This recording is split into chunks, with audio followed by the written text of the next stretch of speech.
Hey, Claudius.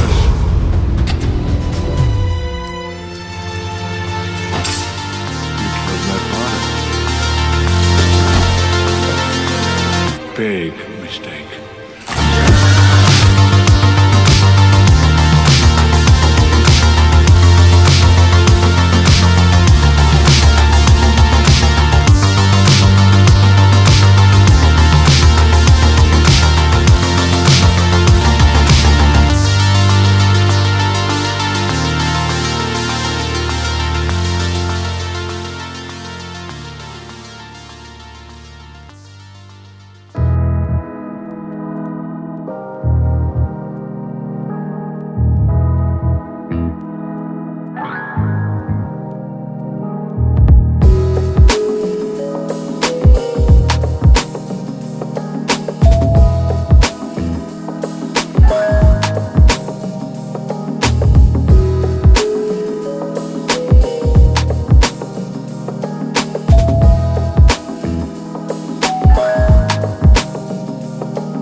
Greetings, ladies and gentlemen.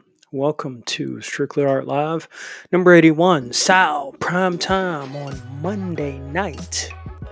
It is June 9th, 2025, and we're here at Eastern Standard Time at 7 p.m. I'm your host, Rob Wilson. I'm a comic book artist, video editor, dibbler and dabbler in many things, but I'm constantly looking for growth, constantly looking to improve and work with others that have the same convictions or on some similar level as I. I've been drawing for over 30 years. I started off traditional, drawing the Four Horsemen in the Apocalypse in my Bible when I was a little kid, about 8, 9 years old. To switching over to digital 2008ish, or actually 2005 2006ish, and now we're here. I have my own business, my own comic book publishing LLC, and we're here. I am bringing to you this show, which covers many different things, but mainly it's art. Strictly Art Live is something that I came up with because regardless of whatever it is I'm going to talk about, whatever it is I'm going to cover tonight, I will be drawing both on screen or behind the scenes. So tonight we got a few things to cover, just some simple things, and I think they're exciting nonetheless. Let's see here. Yeah, so they're exciting nonetheless. We got Invincible versus the latest announcement to come out of, was it Coin Up, from one of the companies called Skybound. They got their own side company called Coin Up, and they decided to make an Invincible, or a 3-on-3 fighter based on the Invincible universe. Now, this is going to be pretty awesome. We're going to cover that. We're going to go over My Hero Academia Vigilantes episodes 9 and 10, last week's and this week's, which just came out today. And we are going to do a spoiler-free review of The Accountant 2. And I'm going to add some interesting insight as to why, for as good as that movie is, for some reason it just could not get the traction that it truly deserves compared to a lot of these other movies that are failing, but they get the most attention today in Hollywood, which is America. So stay tuned for that. Go ahead and grab your favorite drink. I need to go ahead and pull my ginger beer out of the freezer because I need to have it ready. It is become a staple for the primetime episodes of Strictly Art Live, Sal. And we're going to continue that tradition. I got one left, so we're going to make it happen, ladies and gents. Kick back, relax, get ready. Because Strictly Art Live, Sal number 81 is on.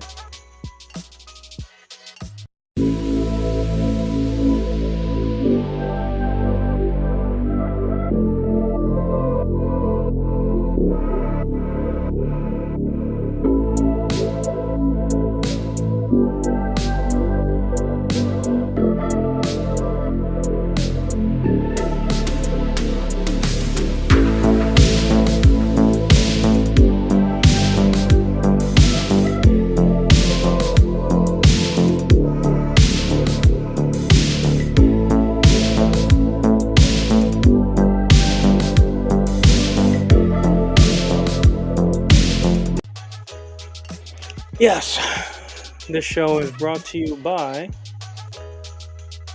Ginger Spicy Brew from Maine Root. That is my root beer of choice.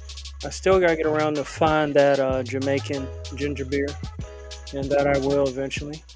So, yeah, let's go ahead and get into the reaction, and we'll do some commentary about it because I did watch this, and yeah, I was not as impressed as with this as obviously Marvel token Fighting Souls, but nonetheless, this is great news. Hold on, let's switch things up. Give me one moment.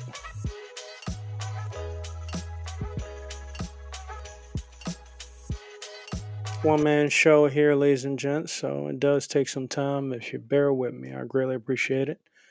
Let's see here. Whoops. R.I.P. Marvel. Sorry. Friendly reminder. Oh, man. That was brutal. Let's see. I'm trying to switch this around. No, that's not working for me. All right. Let's keep it like this. I'm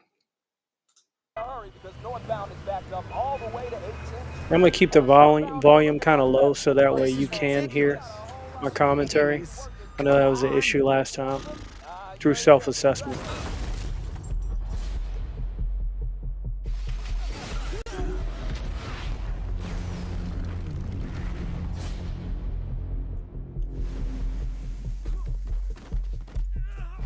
Had enough yet?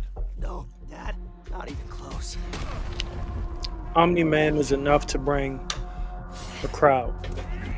After his debut in Mortal Kombat, oh yeah.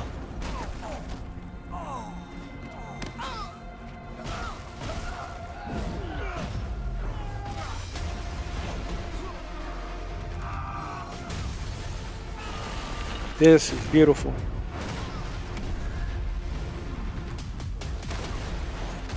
Like the cinematics is pretty much just on par. You'd understand why I had to do this. Accept our rule or die.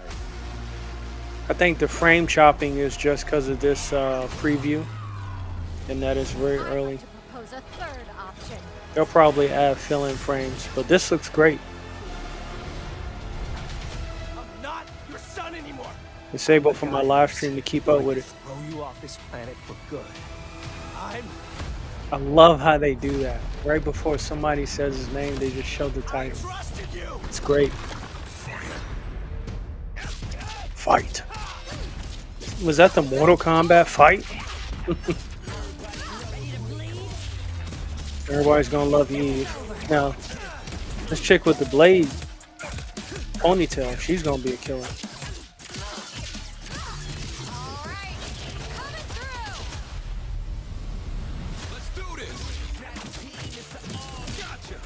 I'm already thinking right now if I could use anybody on there, I would want to use the clone alien brothers that kept getting locked up. I would like them more than probably any character on here. There we go, Dark Phoenix.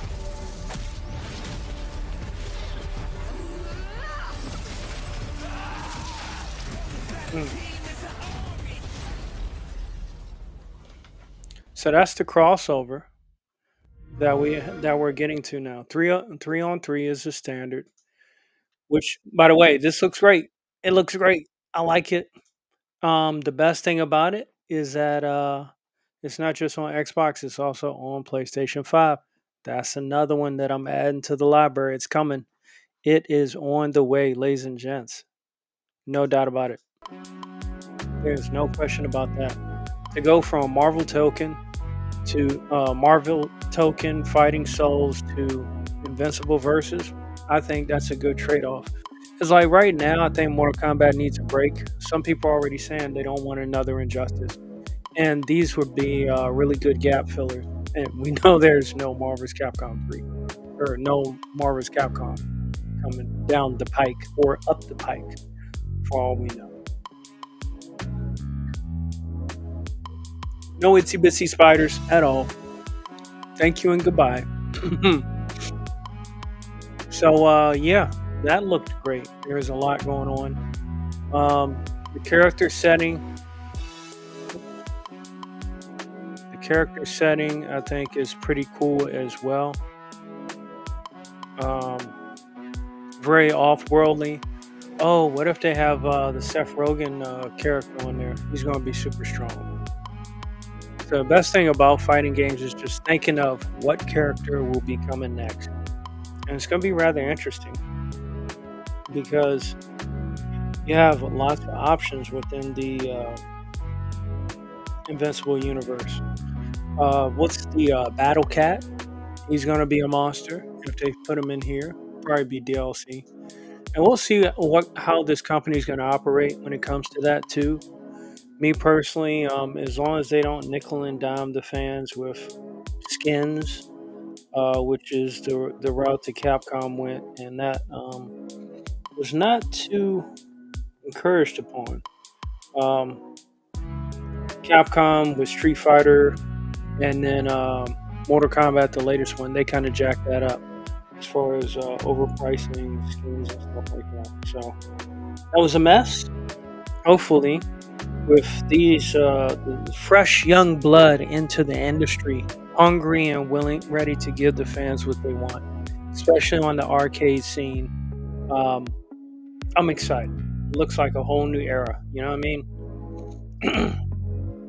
So that looked great. All right, I think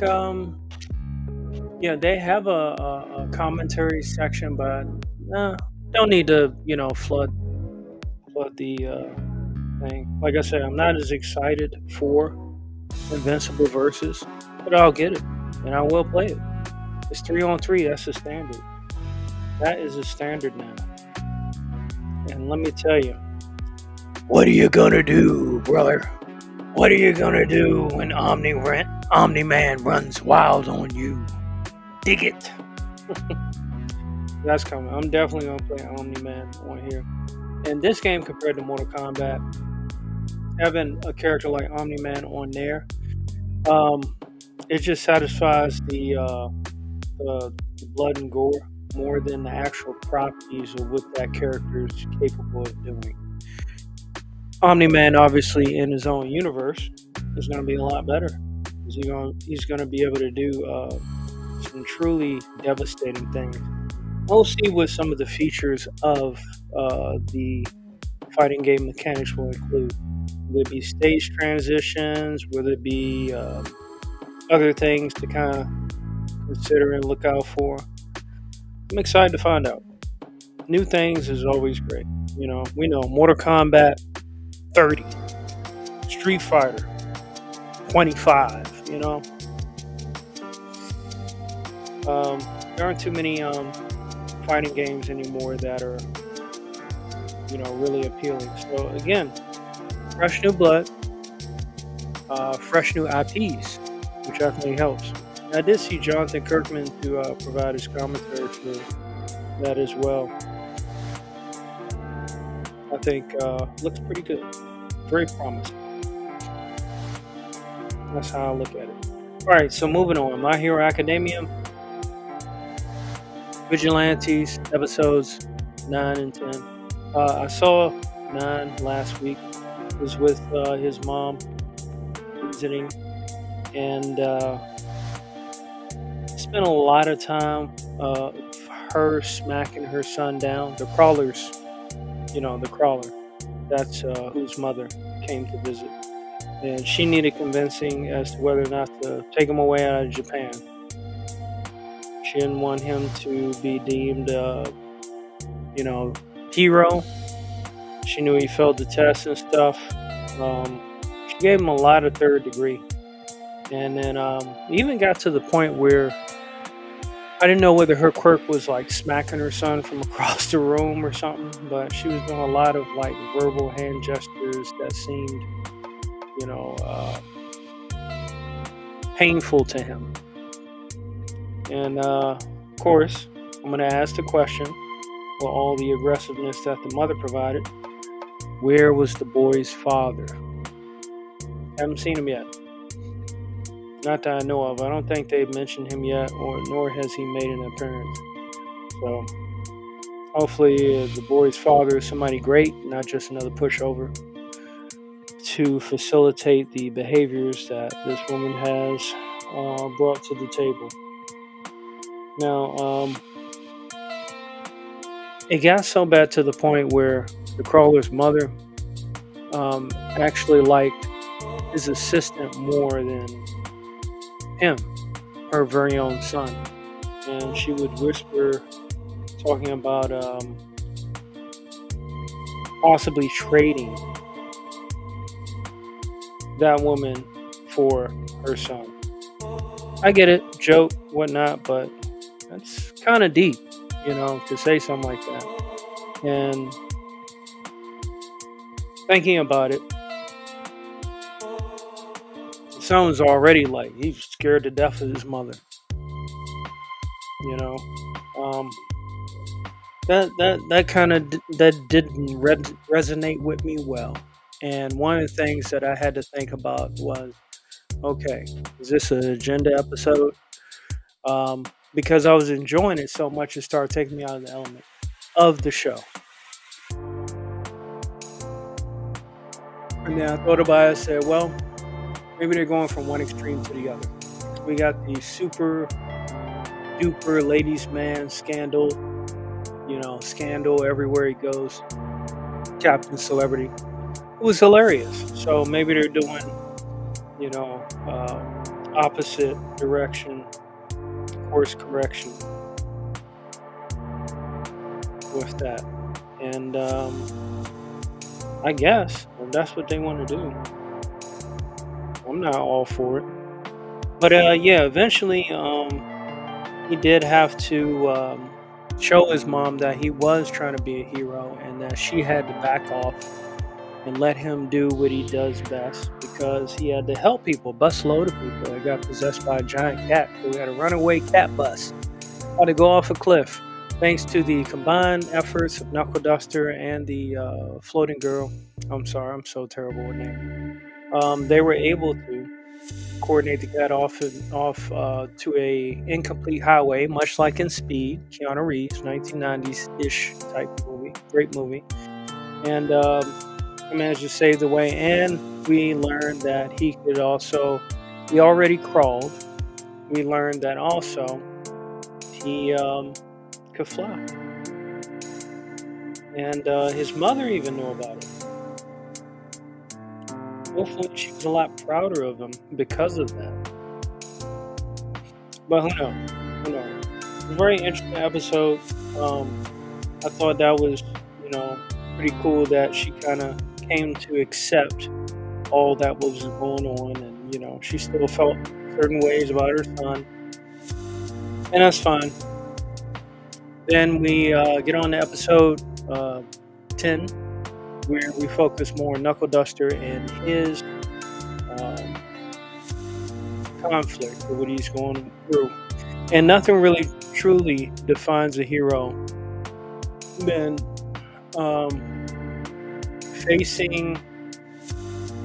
facing issues with family members who are not of good health.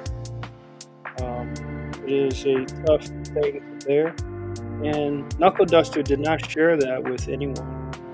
So it was kind of like his thing, his own private battle, and he smiled through it. He has his own little ways of pulling up All Might. And smile means a lot.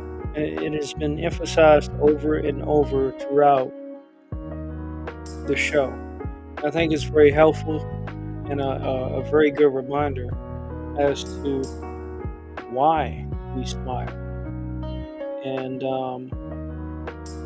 how it helps, even in the most tribulations of times. So, this episode, he's making a point to try to go after the girl with the bees that has the what do you call it?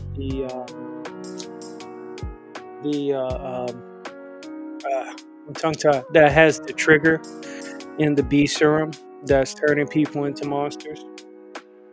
And we learned that she used to have long hair. She cut her hair, and other things occurred.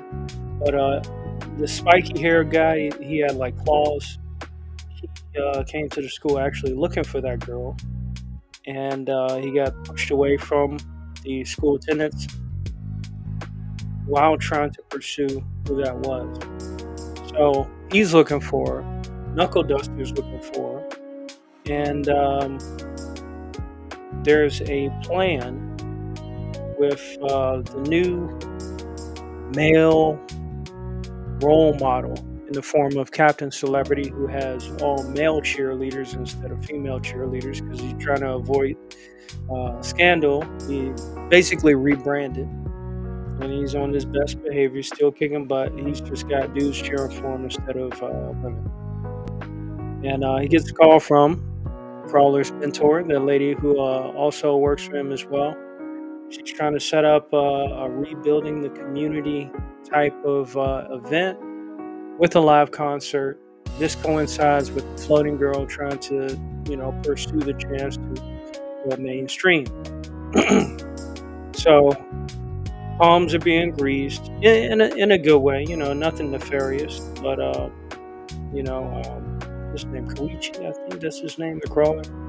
His mentor, the older lady, she is definitely new pathways for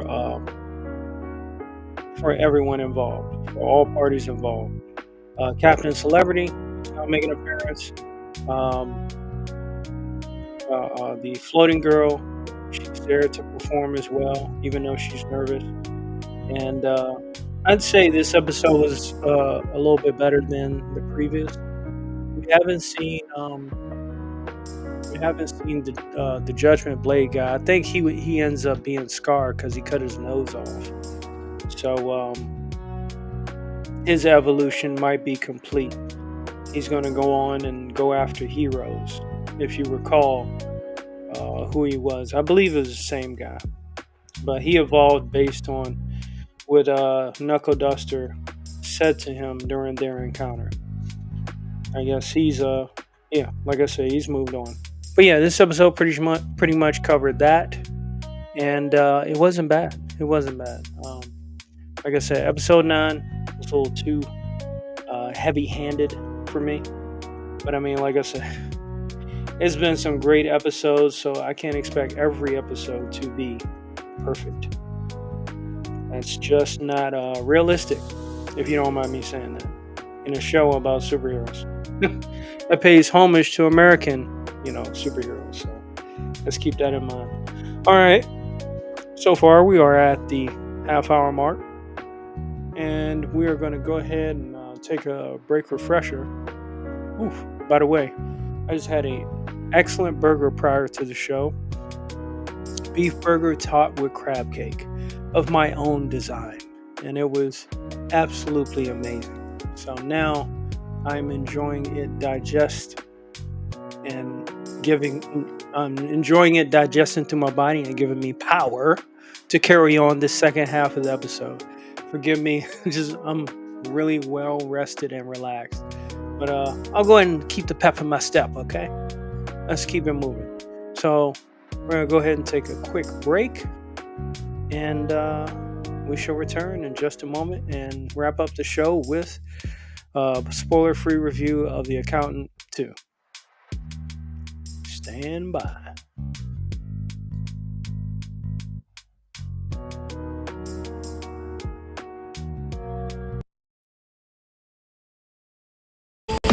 Welcome to the future.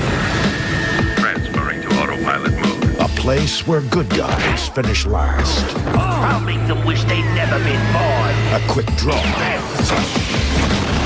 is the best defense. Nothing personal, but I'm here to kill you. And your wits are all you can count on. A future where one treasure is coveted above all else. Tell me the coordinates of the galactic ley line. Legend speaks of the galactic ley line, offering the ultimate power of the universe to those who seek its glory. The doors have opened. Utilizing the latest technology, a living starship has been built with the power to find the galactic ley line. 5, 4, 3, 2, 1. All systems green.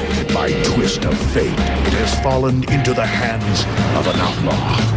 An outlaw named Gene Starwind. Well, let's blow some hot kisses to my devoted fans. His luck is about to change. Goodbye, Gene. Together with his crew of bounty hunters, he'll take to the stars. Accelerate and fly down their throats. Outlaw Star. Weekdays at 5:30. Time to roll the dice. Only Toonami.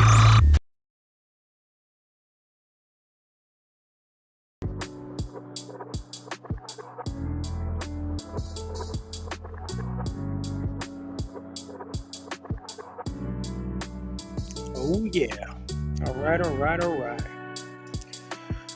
So yeah, I'm continuing my journey to work on some very simplistic art for some future animations that I plan on doing. Got to keep the business stuff going and complete my vision, because time waits for no one. But yeah, all right. Moving on to The Accountant number 2, second installment of Christopher Wolfe and his brother John Bernthal. Christopher Wolfe being played by Ben Affleck, of course.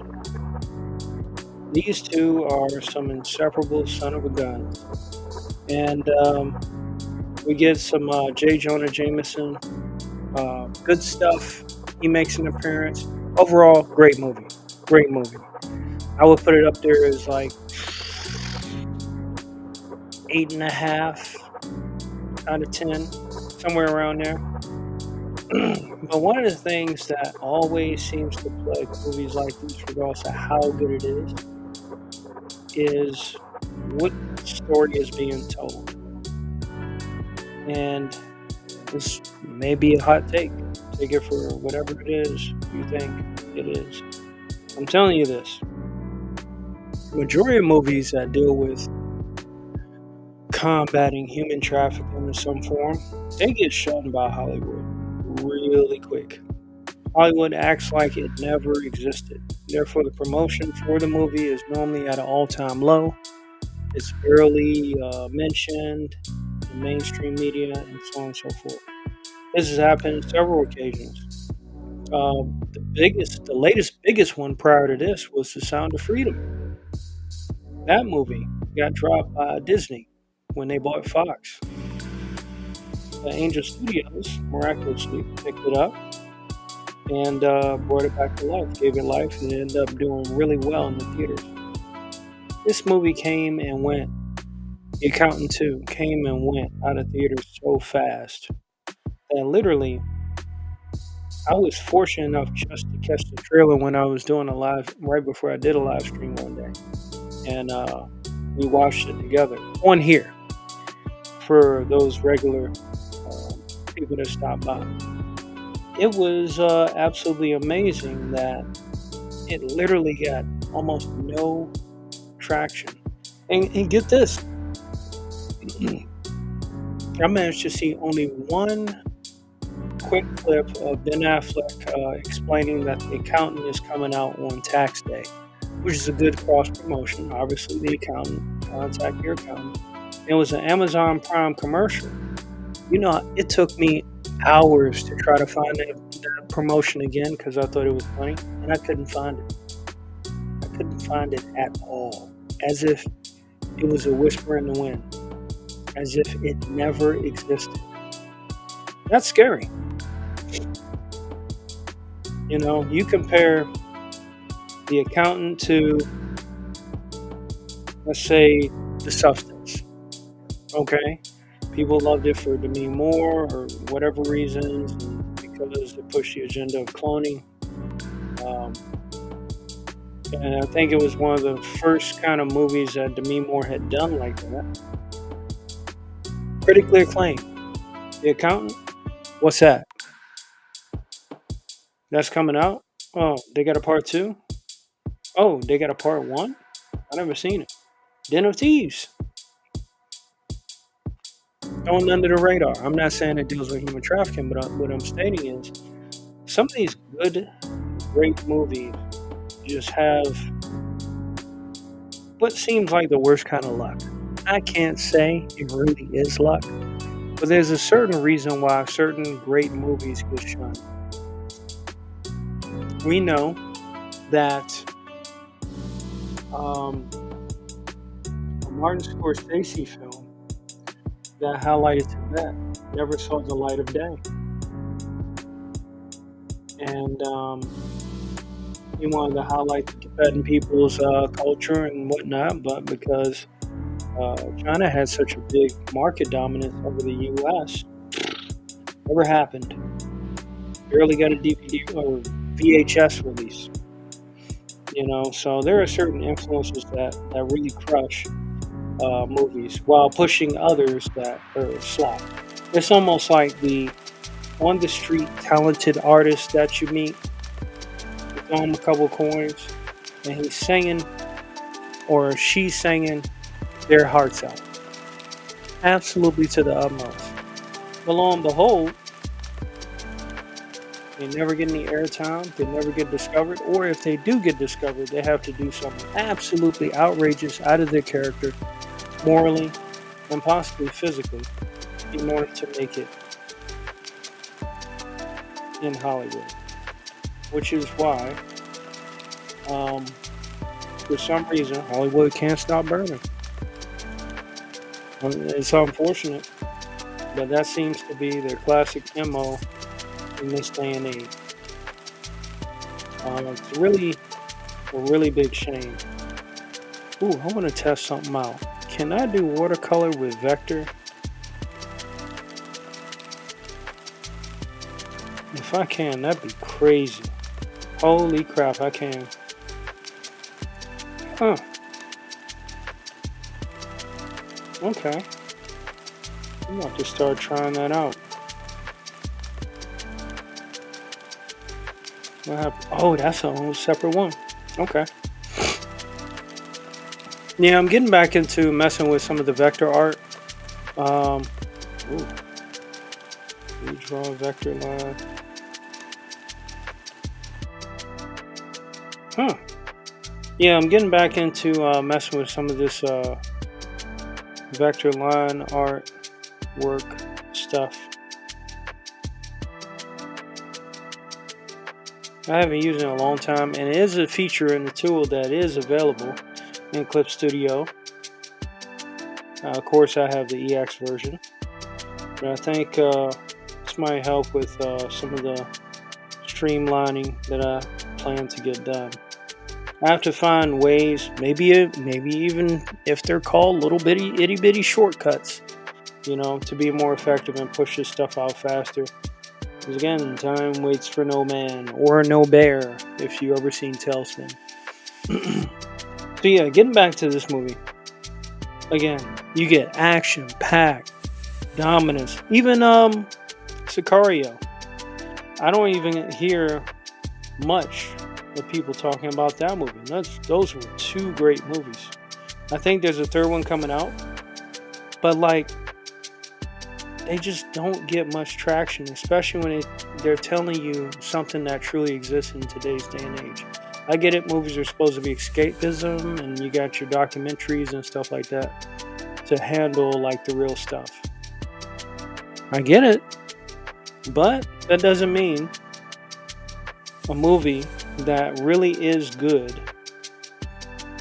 that has a helpful message or something of importance, should get shunned. You know, it's almost like, okay, make a movie about how football's fake and the NFL doesn't promote it. I guess that's what it's like. It's kind of crazy to me. But that movie was great. John Berthal and Ben Affleck, they truly delve into the character chemistry.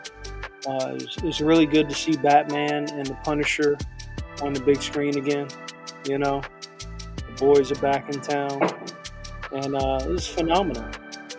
I absolutely enjoyed it. So, with that being said, it's just a shame that it didn't outdo its previous box office. I don't think. In fact, let me take a look. Make sure I try to get one thing right on this live stream tonight for you guys. Let's see.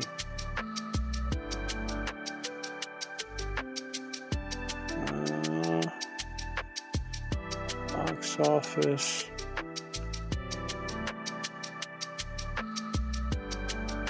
Mojo.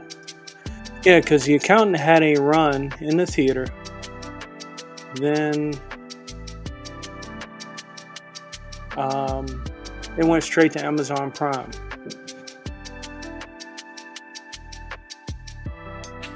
The Accountant 2.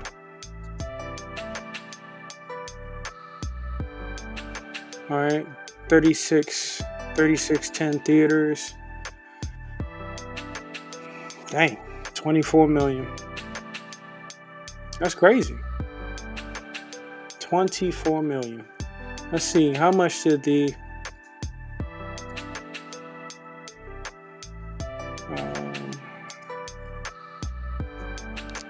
bear with me.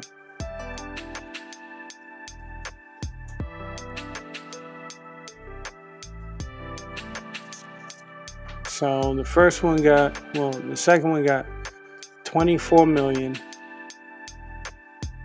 Oh wow, it made almost exactly the same. No, worldwide it was 155 million, which is pretty damn good. And then this one worldwide made 102 million. Okay, well that looks a little bit better.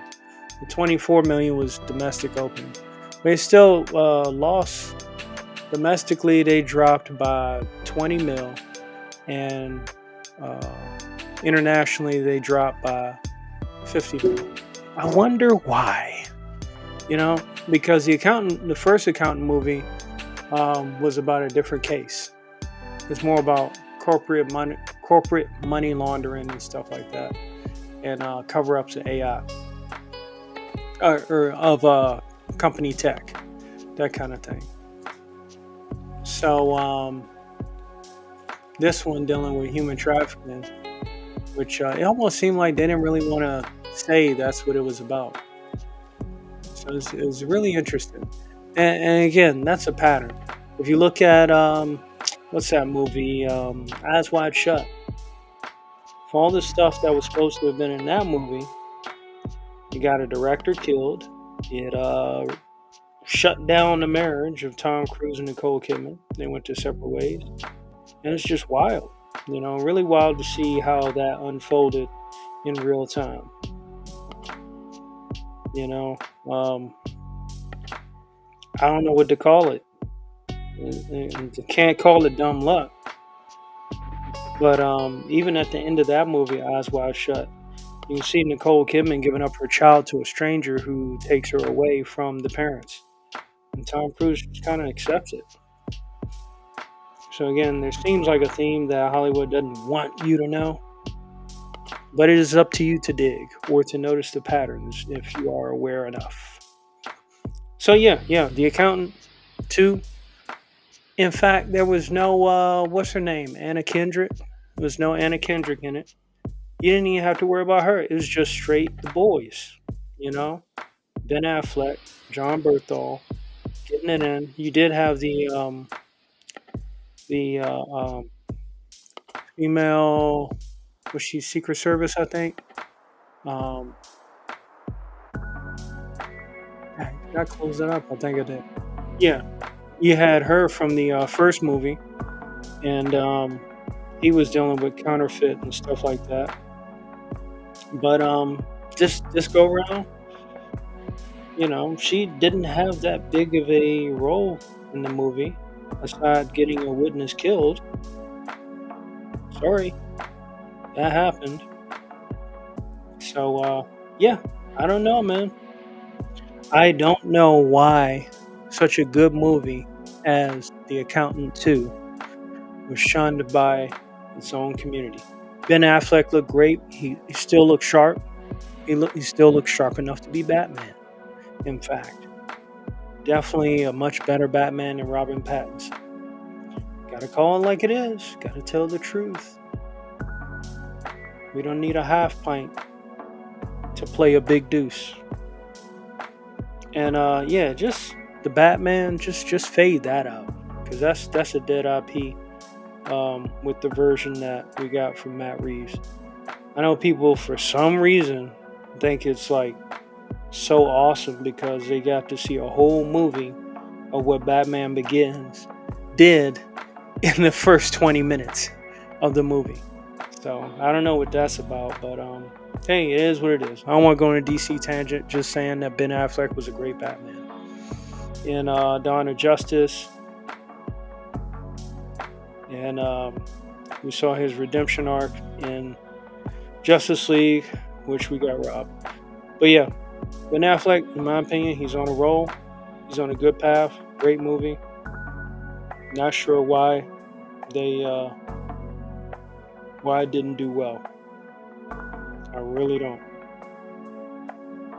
Maybe in another universe it did do well. So that's all I'm saying. So with that being said, ladies and gentlemen, I don't have too much else to share with you guys. I'm working on several projects at once, and that's kind of slowed down my workflow while trying to learn new things in the process and seeing what works, seeing what doesn't work. I have spilled my guts out to you guys through my shorts on certain movies and how I felt about things, especially in the fighting game community, which I'm unfortunately not an active member of. I'm more of a passive. I mean, this is where my origin story started.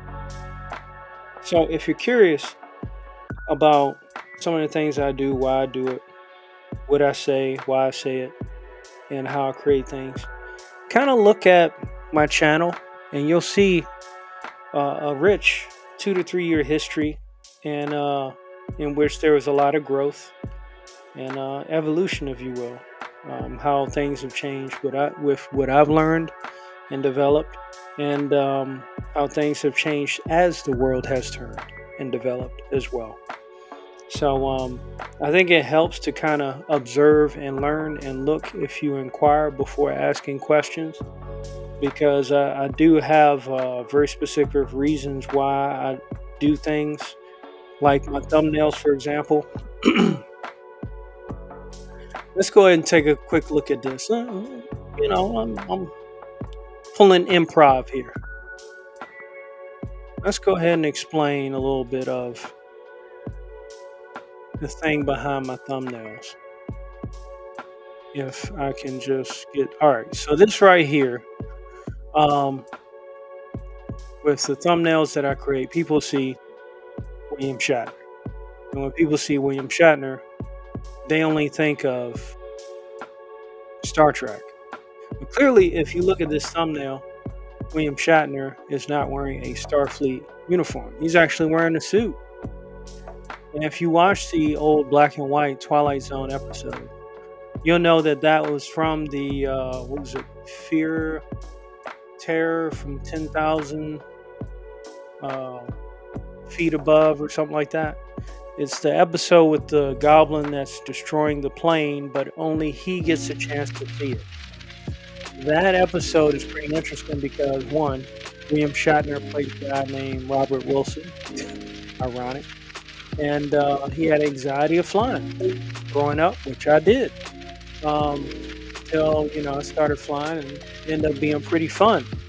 So I'll pick some of these thumbnails and images of William Shatner in different aspects of his life, and then I'll add things in the background of kind of like Stranger Things-esque.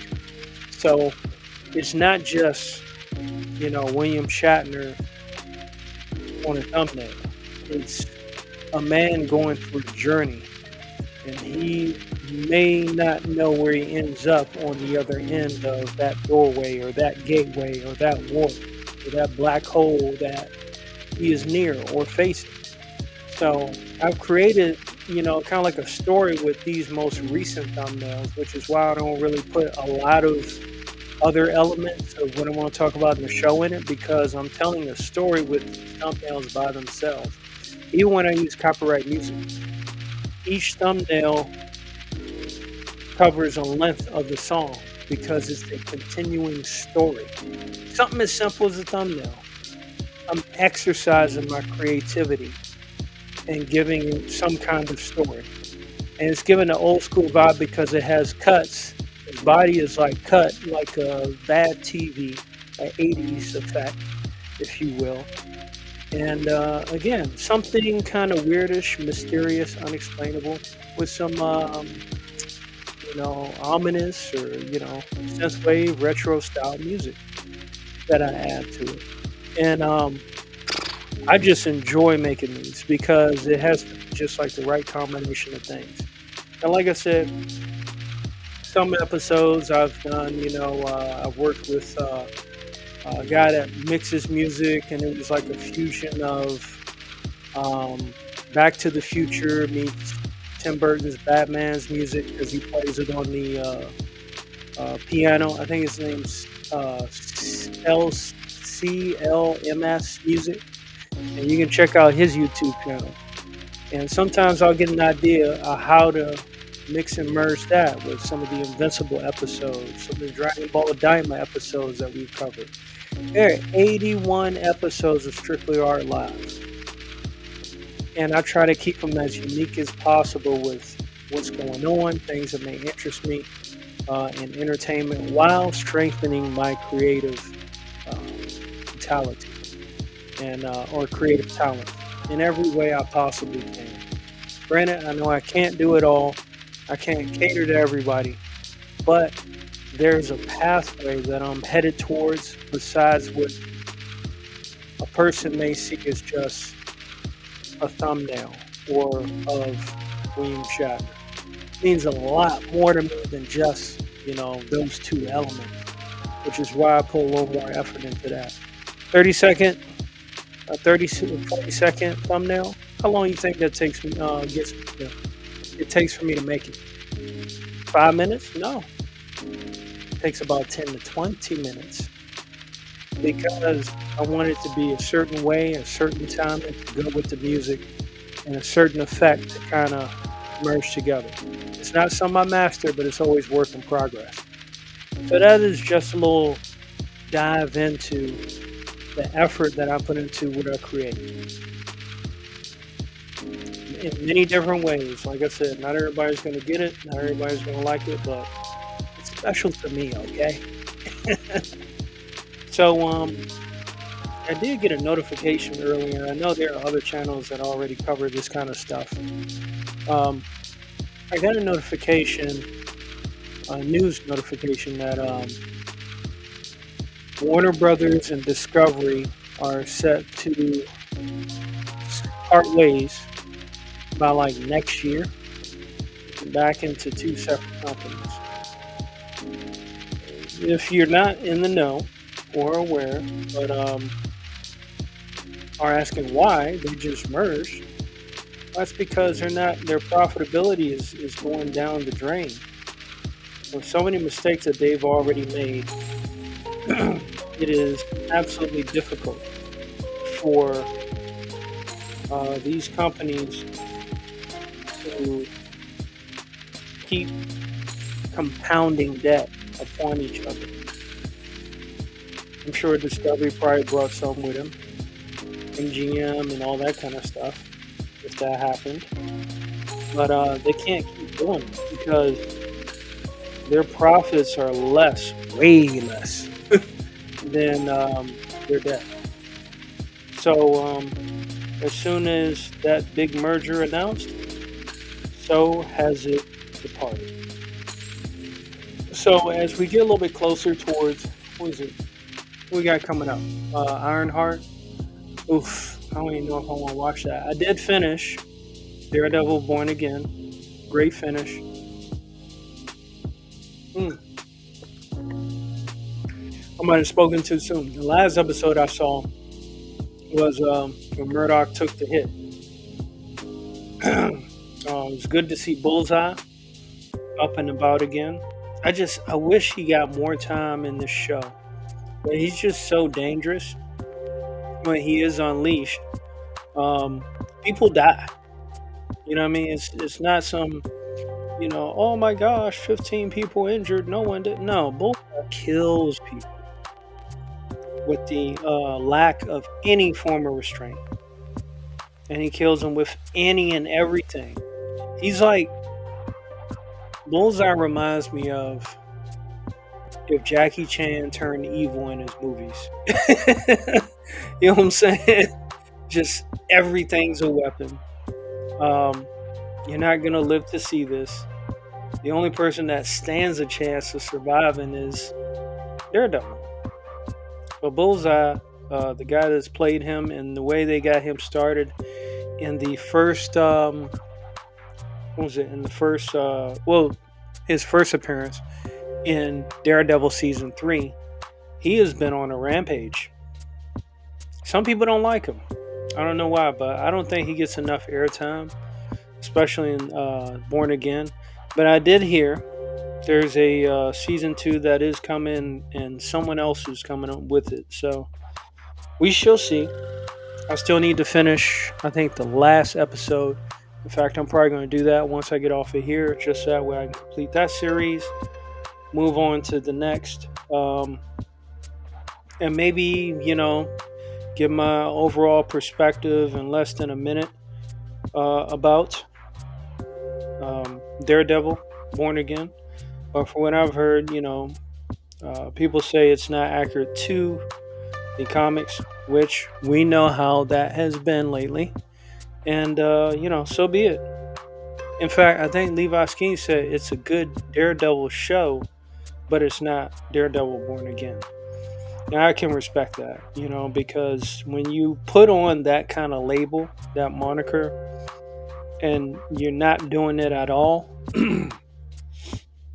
it's just like, it doesn't make sense. That's like James Gunn, everybody's favorite director. James Gunn makes Batman Superman movie called World's Finest with no Joker. Ra's al Ghul shows up, and little Damian Wayne shows up. That has nothing to do with World's Finest. You know what I mean? So it's that kind of concept where once you put that label on there, it's really difficult. Well, you have to live up to the name, or else the fans aren't gonna like it. That's just the way it is, unfortunately. So, with that being said, ladies and gentlemen, this has been fun. I've had some stumbles, some slips, trips, and falls. I'll save that in a moment. I've had some slips, trips, and falls. From what I've heard, it's been a hell of a weekend for some folks. I hope y'all be safe this weekend coming up. Remember to hug the ones you love. Treat every day like it's your last. God bless. And I don't know if I'll do another show this week. I got to figure out my work schedule and what's going on. Things may change on a whim. Depending on who acts up, I may not have as much fun time as I'd like. So I'm going to go ahead and enjoy this evening. Y'all take care. And thanks for watching. Episode number 81 of Sal, Strictly Art Live. Primetime hours, 7 p.m. to 8 p.m. Can't give you a schedule, but this is what it is. Catch you next time. Take care.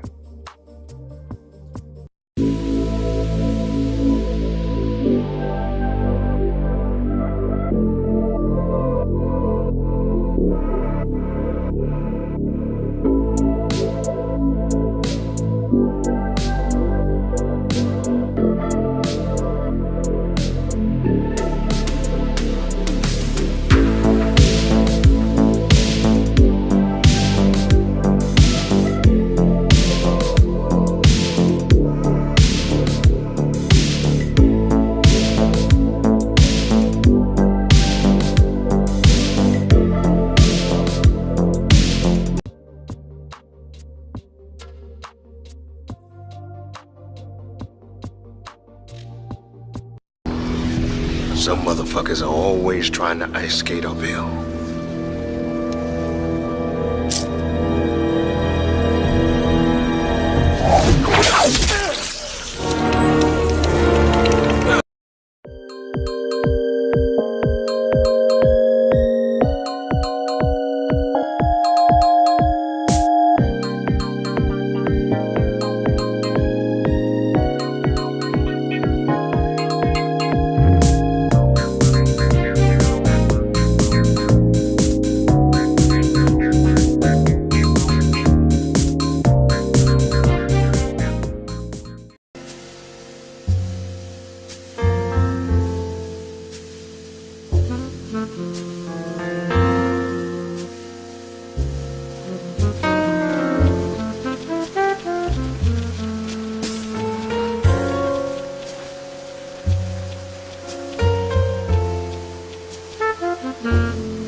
Bye.